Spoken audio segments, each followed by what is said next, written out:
राधे राधे, जय Shri Krishna. I hope आप सब अच्छे होंगे। तो आज हम लेके आए हैं गणेश चतुर्थी की पूजा विधि कथा। तो आइए चलते हैं क्या है।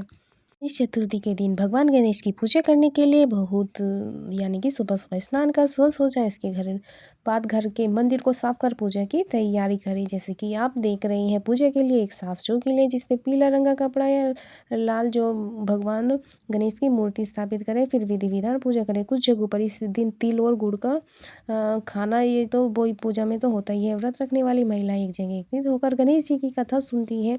ध्यान रखें, बापा की पूजा में जल, अक्सर, दुर्वा, लड्डू, पान सुपारी का जरूर उपयोग करें, लेकिन तुलसी के पत्ते का भूल कर भी इस्तेमाल ना करें। पौराणिक कथाओं के अनुसार सकट चोट के दिन गणेश भगवान के जीवन पर आया सबसे बड़ा संकट टल गया था, इसीलिए इसे मनाते हैं। इसलिए इसका नाम सकट चोट पड़ा। इसके पीछे ये कहानी है कि माँ पार्वती एक बार स्नान करने गई। स्नान घर के बाहर उन्होंने अपने पुत्र गणेश जी को खड़ा कर दिया और उन्हें रखवाली का आदेश देते हुए कहा कि जब तक मैं स्नान कर खुद बाहर नहीं आऊंगी, किसी को भीतर आने की इजाजत मत देना। गणेश जी अपनी माँ की बात मानते हुए बाहर पहरा देने लगे। उसी समय भगवान शिव पार्वती माता से मिलने गए, लेकिन गणेश भगवान ने उन्हें दरवाजे पर ही कुछ देर रुकने के लिए कहा। भगवान शिव ने इस बात से बेहद आहत और अपमानित महसूस किया।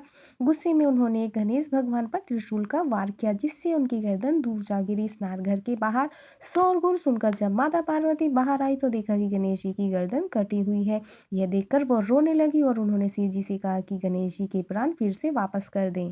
इस पर शिव जी ने एक हाथी का सिर लेकर गणेश जी को लगा दिया। इसी तरह ये गणेश भगवान को दूसरा जीवन मिला। तभी से गणेश की हाथी की तरह सूंड होने लगी। तभी से महिलाएं बच्चों की सलामती के लिए माघ माघ कृष्ण पक्ष की चतुर्थी को गणेश चतुर्थी का व्रत करने लगी। जय माता दी। देवता ने उन्हें वरदान दिया कि इस दुनिया में जो भी कुछ नया कार्य करेगा, पहले जय श्री गणेश को याद करेगा। कथा के बाद आरती आरती करेंगे। आरती के बाद फिर भगवान जी को भोग लगाएंगे। और जो हमने दिया जला रहा था, जो हमने प्रसाद बनाया था तिलकुट का भी, लड्डू मोदक जो भी है, उसमें हम तिल चटकाएंगे दिए में, क्योंकि जितने तिल चटकते हैं उतने ही हमारे बच्चों के या घर परिवार में संकट कटते हैं। तो ऐसे ही हमारी पूजा ये होती है। तो आइए आरती चलते हैं। जय गणेश जय गणेश जय गणेश देवा, माता जकी पार्वती पिता महादेवा। एक दंत दयावंत चार भुजाधारी, मस्तक सिंदूर सोहे मुसे की सवारी। गणेश जी की आरती जरूर करें।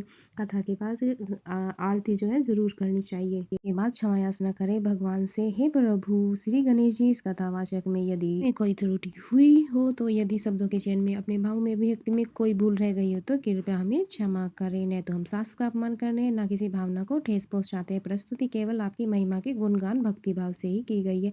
हे विघ्नहर्ता, हमारी अज्ञानता को क्षमा कर हम पर अपनी कृपा बनाए। जय श्री गणेश जय श्री गणेश।